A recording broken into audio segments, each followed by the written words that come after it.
قرآن میں فرمایا گیا والذین آمنوا اشد حبا للہ، اشد حبا للہ، اشد کا لفظ آپ جانتے ہیں شدید ترین، جو واقعی صاحب ایمان ہیں وہ شدید ترین محبت کرتے ہیں اللہ کے ساتھ۔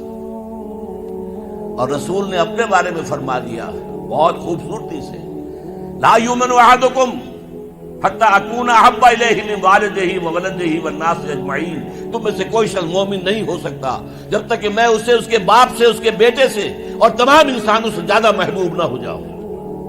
تو یہ محبت روح ہے، نظر تو نہیں آتی، نظر آئے گی اطاعت کہ آپ نے اللہ کا حکم مانا، رسول کا حکم مانا، لیکن یہ اطاعت عبادت تب بنے گی جبکہ اللہ کی محبت کے جذبے سے سرشار ہو کر اللہ کی اطاعت کی جائے۔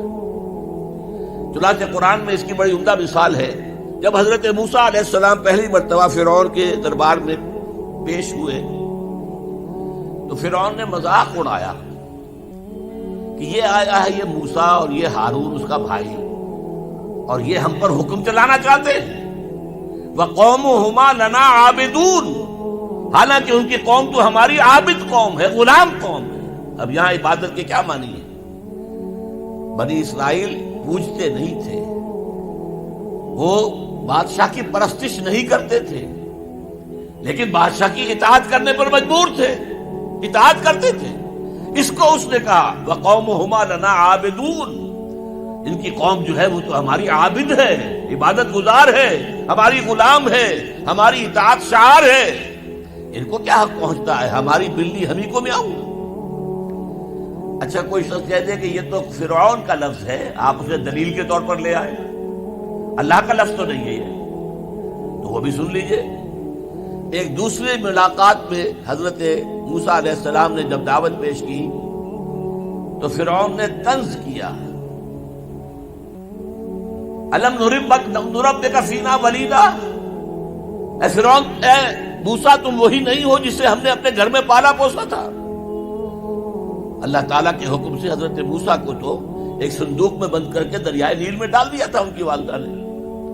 وہ محل کے پاس سے گزر رہا تھا کہ وہاں کچھ عورتیں جو ہے دریا پر آئی ہوئی تھی نہانے وغیرہ کے لیے، انہوں نے وہ تابوت جو تھا صندوق کو پکڑ لیا، اس میں حضرت موسیٰ نکلا ہے، اور اتنے خوبصورت تھے یہ فوراً سمجھ میں آ گیا تھا یہ کوئی اسرائیلی ہے، اور اسرائیلی بچوں کے بارے میں حکم تھا کہ فوراً قتل کر دو، اگر لڑکا ہو، لڑکی ہو تو زندہ رہنے دو۔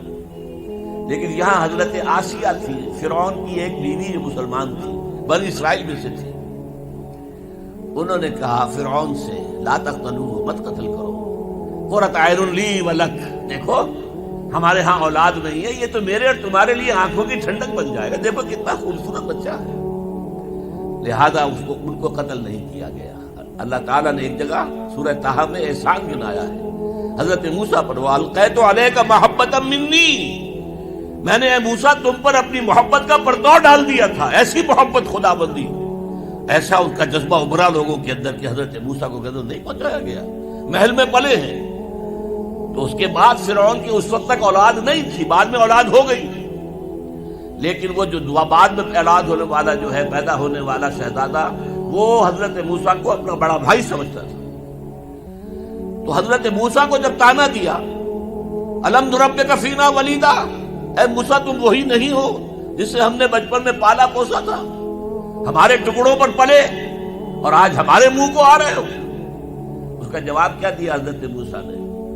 وَتِلْكَ نِعْمَةٌ تَمُنُّهَا عَلَيَّ أَنْ عَبَّدْتَ بَنِي إِسْرَائِيلَ، بڑا احسان کیا تو نے کہ مجھے اپنے گھر میں پال دیا اور میری ساری قوم کو غلام بنا رکھا ہے۔ ان عبدت بنی اسرائیل، یہاں بھی لفظ عبادت آیا، تو لفظ عبادت کا پہلا اطلاق اطاعت پر ہے، البتہ اس کی روح جو ہے وہ محبت ہے، روح نظر نہیں آئے گی، جسم نظر آئے گا، لہذا عبادت کا جسم اطاعت، اللہ کی اطاعت ہمہ تن ہمہ وقت ہمہ وجوہ، اور اللہ کی اطاعت کا راستہ اللہ کے رسول کی اطاعت۔ مصطفیٰ برساں خیش را کے دی ہمہ اوست، اگر بہو نہ رسیدی تمام بول حبیست، اپنے آپ کو مصطفیٰ صلی اللہ علیہ وسلم کے قدموں میں پہنچا دو، اگر وہاں تک نہیں جاؤ گے تو یہ سب بو لہبی ہے، پھر باقی ساری باتیں جو ہے اس کا اسلام سے کوئی تعلق نہیں۔ اور حضور کی حدیث میں آپ کو سنا چکا، لا یؤمن احدکم حتی اکون احب الیہ من والدہ وولدہ والناس اجمعین، تم میں سے کوئی شخص مومن ہو ہی نہیں سکتا جب تک کہ میں اسے تمام انسانوں سے، یہاں تک کہ اپنے باپ سے، اپنے بیٹے سے بھی زیادہ محبوب نہ ہو جاؤں۔ اب ایک نقطہ اور سمجھیے کہ میں نے بھی مانا نماز بھی عبادت ہے، روزہ بھی عبادت ہے، یہ عبادات ہے، تو کیا تعلق ہے ان عبادات کا اس عبادت کے ساتھ جس کی تم بات کر رہے ہو؟ دیکھیے، یہ کوئی تمبو کہیں لگا ہوا ہوتا ہے، شامیانہ ہے، تو چار اس کے طرف جو ہے وہ کھڑے ہوتے ہیں بانس، ان کے اوپر وہ شامیانہ کھڑا ہوا ہے۔ چار عبادتیں اللہ نے دی ہیں انسانوں کو، مسلمانوں کو، اہل ایمان کو، تاکہ بڑی عبادت کر سکیں۔ یہ بڑی عبادت ہمہ وقت، ہمہ تن، ہمہ وجوہ اللہ کی اطاعت کرنا آسان کام نہیں ہے۔ ہمارا نفس ہے جو برائی کی طرف ہمیں آمادہ کرتا ہے، شیطان لعین ہے، اس کی سلبی اور مانوی ذریت ہے، وہ ہمیں برائی کی طرف دھکیلتے ہیں۔ پھر مال کا لالچ ہے، وہ ہمیں بری طرف دھکیلتا ہے۔ ہمارے نفس کے تقاضے ہیں، چٹخارا چاہیے، عیش چاہیے، یہ ساری چیزیں جو ہیں ان کے ساتھ مقابلہ کریں گے تو اللہ کی بندگی کر سکیں گے، اللہ کی اطاعت کر سکیں گے، اللہ کی عبادت کر سکیں گے۔ لہذا چار عبادات دے دی، چار یہ بانس، چار ستون جن پر چھت کھڑی ہوئی ہے عبادت کی، عبادت۔ اور وہ ستون نمبر 1 کیا؟ نماز۔ کس لیے؟ تاکہ بھول نہ جاؤ کہیں۔ 5 دفعہ دن رات میں نکلو اپنے کاروبار سے، صبح نیند بڑی ٹھنڈی ہوتی ہے، بڑی ٹھنڈی ٹھنڈی ٹھنڈی ہوا، ساری رات حبس رہا ہو تب بھی صبح ضرور کچھ نہ کچھ ہوا چلتی ہے۔ مریض ساری رات تڑپتا رہا ہو لیکن صبح کے وقت آ کر اسے کچھ نہ کچھ سکون آتا ہے۔ تو فجر کی نماز کی اذان ہو گئی ہے، سن لی ہے، لیکن لیٹنے کو جی چاہ رہا ہے۔ اس کے خلاف جد و جہد کریں گے، اپنے نفس کے خلاف، تبھی تو اٹھیں گے نا۔ اٹھو، جاؤ مسجد میں، اللہ سے اپنا عہد جو ہے، جو تم نے کیا ہوا ہے بندگی کا عہد، جاؤ تازہ کرو اسے۔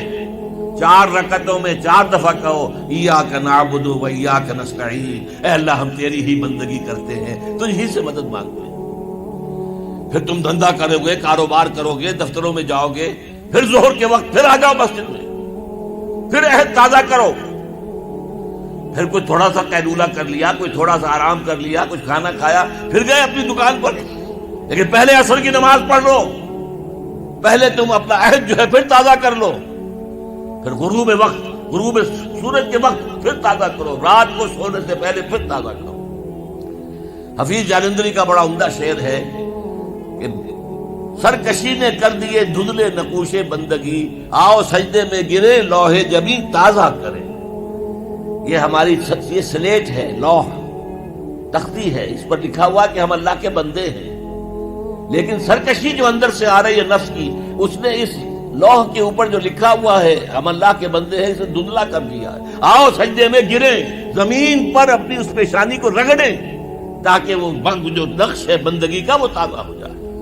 سرکشی نے کر دیے دھندلے نقوش بندگی، آؤ سجدے میں گریں لوح جبین تازہ